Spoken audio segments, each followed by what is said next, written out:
All right. Chapter 3 of The Wizard of Oz, How Dorothy Saved the Scarecrow. When Dorothy was left alone, she began to feel hungry. So she went to the cupboard and cut herself some bread, which she spread with butter. She gave some to Toto, and taking a pail from the shelf, she carried it down to the little brook and filled it with clear, sparkling water. Toto ran over to the trees and began to bark at the bird sitting there. Dorothy went to get him and saw such delicious fruit hanging from the branches that she gathered some of it, finding it just what she wanted to help out her breakfast. Then she went back to the house, and having helped herself and Toto to a good drink of the cool, clear water, she set about making ready for the journey to the City of Emeralds. Dorothy had only one other dress, but that happened to be clean and was hanging on a peg beside her bed. It was gingham with checks of white and blue, and although the blue was somewhat faded with many washings, it was still a pretty frock. The girl washed herself carefully, dressed herself in the clean gingham, and tied her pink sunbonnet on her head. She took a little basket and filled it with bread from the cupboard, laying a white cloth over the top. Then she looked down at her feet and noticed how old and worn her shoes were. "They surely will never do for a long journey, Toto," she said, and Toto looked up into her face with his little black eyes and wagged his tail to show that he knew what she meant. At that moment, Dorothy saw lying on the table the silver shoes that had belonged to the Witch of the East. "I wonder if they will fit me," she said to Toto. "They would be just the thing to take a long walk in, for they could not wear out." She took off her old leather shoes and tried on the silver ones, which fitted her as well as if they had been made for her. Finally, she picked up her basket. "Come along, Toto," she said. "We will go to the Emerald City and ask the great Oz how to get back to Kansas again." She closed the door, locked it, and put the key carefully in the pocket of her dress. And so, with Toto trotting along soberly behind her, she started on her journey. There were several roads nearby, but it did not take her long to find the one paved with yellow brick. Within a short time she was walking briskly towards the Emerald City, her silver shoes tinkling merrily on the hard yellow roadbed. The sun shone bright and the birds sang sweetly, and Dorothy did not feel nearly so bad as you might think a little girl who had been suddenly whisked away from her own country and set down in the midst of a strange land would. She was surprised as she walked along to see how pretty the country was about her. There were neat fences at the side of the road, painted a dainty blue, and beyond them were fields of grain and vegetables in abundance. Evidently, the Munchkins were good farmers and able to raise large crops.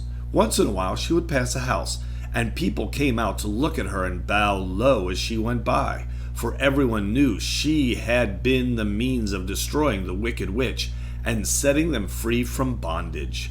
The house of the Munchkins were odd-looking dwellings, for each was round, with a big dome for a roof. All were painted blue, for in this country of the East, blue was the favorite color. Toward evening, when Dorothy was tired with her long walk and began to wonder where she should pass the night, she came to a house rather larger than the rest. On the green lawn before it, many men and women were dancing. 5 little fiddlers played as loudly as possible, and the people were laughing and singing, while a big table nearby was loaded with delicious fruits and nuts, pies and cakes, and many other good things to eat.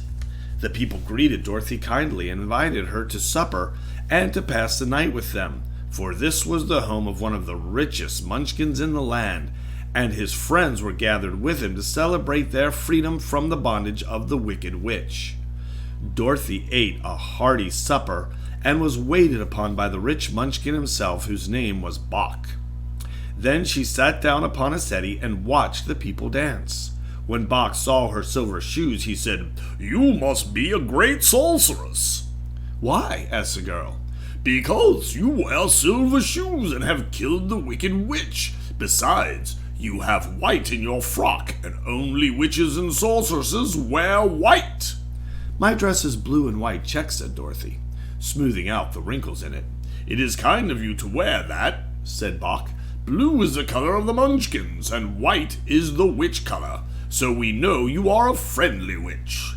Dorothy did not know what to say to this, for all the people seemed to think her a witch, and she knew very well she was only an ordinary little girl who had come by the chance of a cyclone into a strange land. When she had tired watching the dancing, Bach led her into the house, where he gave her a room with a pretty bed in it. The sheets were made of blue cloth, and Dorothy slept soundly in them till morning, with Toto curled up on the blue rug beside her. She ate a hearty breakfast, and watched a wee Munchkin baby, who played with Toto and pulled his tail, and crowed and laughed in a way that greatly amused Dorothy. Toto was a fine curiosity to all the people, for they had never seen a dog before.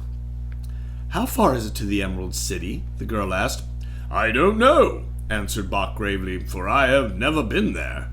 It is better for people to keep away from Oz, unless they have business with him. But it is a long way to the Emerald City, and it will take you many days. The country here is rich and pleasant, but you must pass through rough and dangerous places before you reach the end of your journey." This worried Dorothy a little, but she knew that only the great Oz could help her get to Kansas again, so she bravely resolved not to turn back. She bade her friends goodbye and again started along the road of yellow brick. When she had gone several miles, she thought she would stop to rest, and so climbed to the top of a fence beside the road and sat down.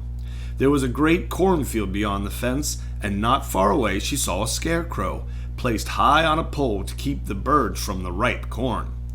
Dorothy leaned her chin upon her hand and gazed thoughtfully at the scarecrow. Its head was a small sack stuffed with straw, with eyes, nose, and mouth painted on it to represent a face. An old pointed blue hat that had belonged to some Munchkin was perched on his head, and the rest of the figure was a blue suit of clothes, worn and faded, which had also been stuffed with straw. On the feet were some old boots with blue tops, such as every man wore in this country, and the figure was raised above the stalks of the country by means of a pole stuck up its back. While Dorothy was looking earnestly into the queer painted face of the scarecrow, she was surprised to see one of the eyes slowly wink at her. She thought she must have been mistaken at first, for none of the scarecrows in Kansas ever wink, but presently the figure nodded its head to her in a friendly way. Then she climbed down from the fence and walked up to it, while Toto ran around the pole and barked. "Good day," said the scarecrow in a rather husky voice. "Did you speak?" asked the girl in wonder. "Certainly," answered the scarecrow. "How do you do?" "I'm pretty well, thank you," replied Dorothy politely. "How do you do?" "I am not feeling well," said the scarecrow with a smile, "for it is very tedious being perched up here night and day to scare away crows." "Can't you get down?" asked Dorothy.